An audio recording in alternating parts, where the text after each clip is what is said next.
Сайн байцгаана уу? Та бүхэндээ өнөөдрийн мэндийг хүргэе.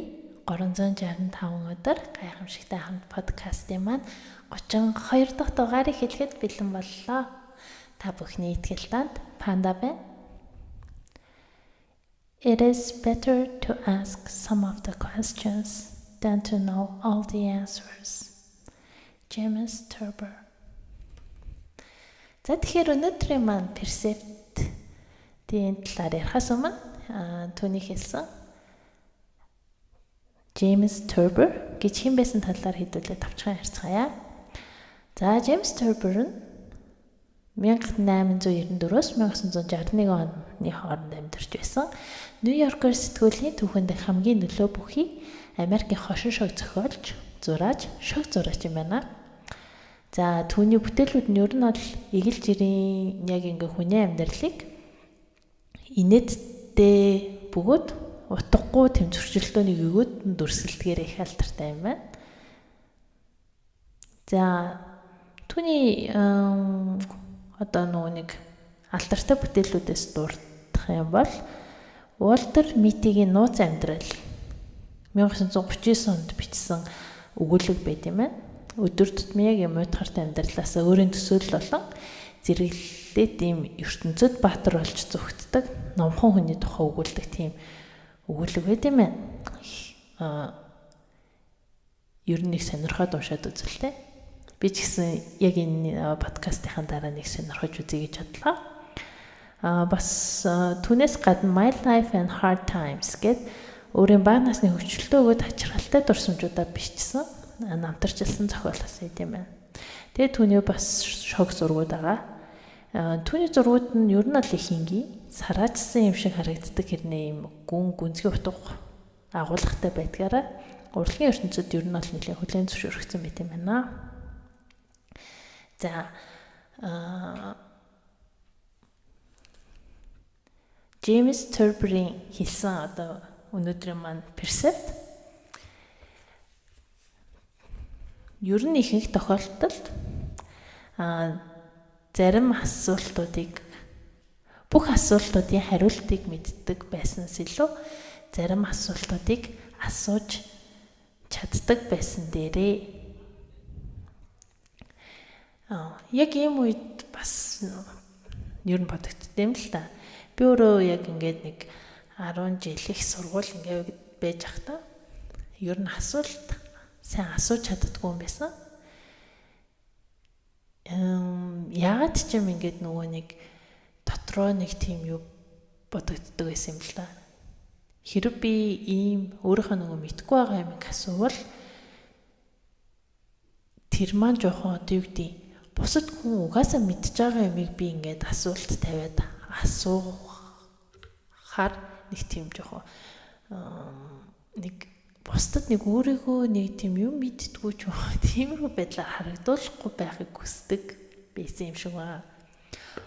Одоо бодоод ахад ингээд ерөөсөө 10 жилд тэр их сургуульд ялангуяа нөгөө нэг лекц уншсны дараа багш нар асуудаг штеп. За асуух асуултаа нүг гэл.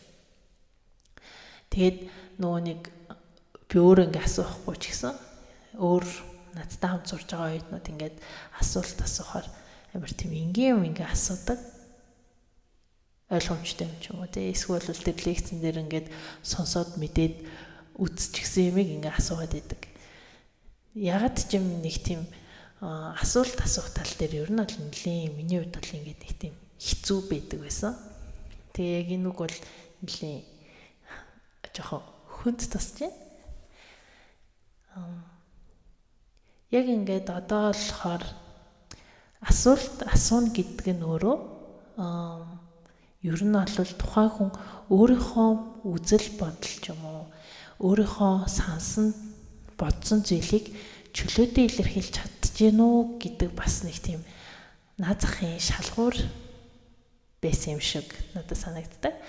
Тэгээ ер нь бол одоо яг ингээд ажил дээр гараад хүмүүстэй ингээ харилцаад эхлэнгүүт ямар нэг юм мэдгүй байлаа гэд асуулт заавал асуудаг биш.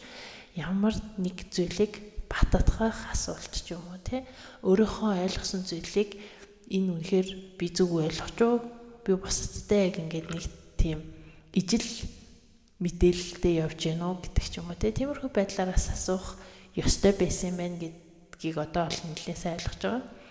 Түүнтэй адилхан өнөөдрийн хам персептийн дагуу хэдүүлээ ер нь нэг өөрсдөө нэг жоохон тунгаа бодоод өөрсдөө нэг дүгнээд үзцгээе гэж бодож байна. Би хэр өөрийнхөө бодсон зүйлийг илэрхийлж чаддаг вэ?